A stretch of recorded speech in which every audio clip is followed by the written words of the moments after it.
Hello everyone and welcome to my poster. I'm Andrea Bertarello and I'm working as a postdoc at EPFL.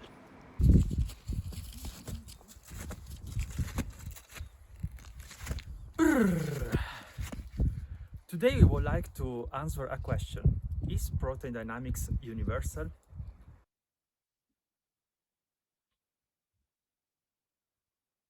To do this, we do a variable temperature analysis. More in detail, we measure the longitudinal NMR relaxation rates at different magnetic fields and at variable temperatures.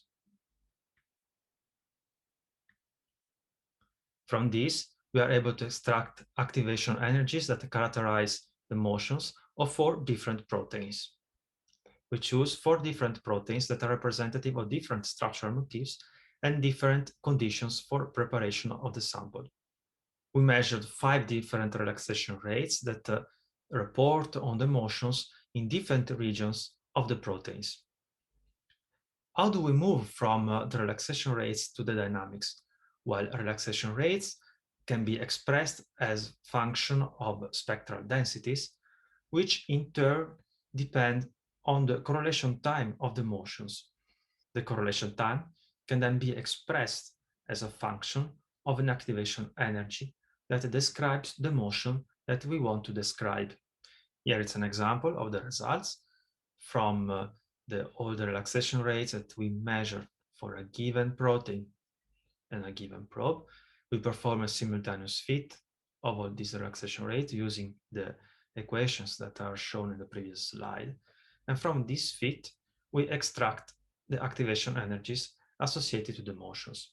Note that for each fit, we can identify a certain number of motions, which is statistically justified with an F-test. And now let's have a look at the results and try to answer the initial question. Is protein dynamics universal? If we observe at activation energies that we extract, we can see that there are some features that are shared among the different proteins. In particular, in most of the cases, we are able to observe a bimodal distribution, meaning that we identify two distinct motional modes characterized by two different activation energies. And these activation energies are pretty similar among them. At the same time, we identify also some differences.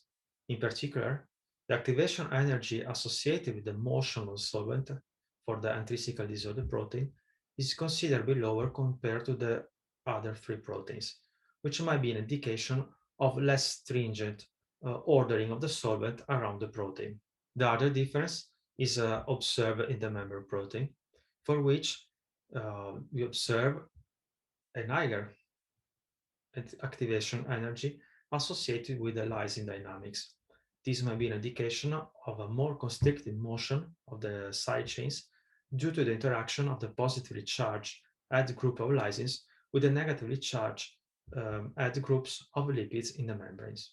And so in this work, we identified similarities and differences among protein dynamics. Now let me conclude by thanking my coworkers, all the collaborators and the institutions that are involved in this project, and in particular, Baptiste Buzy, who was the main, let's say, actor of this project.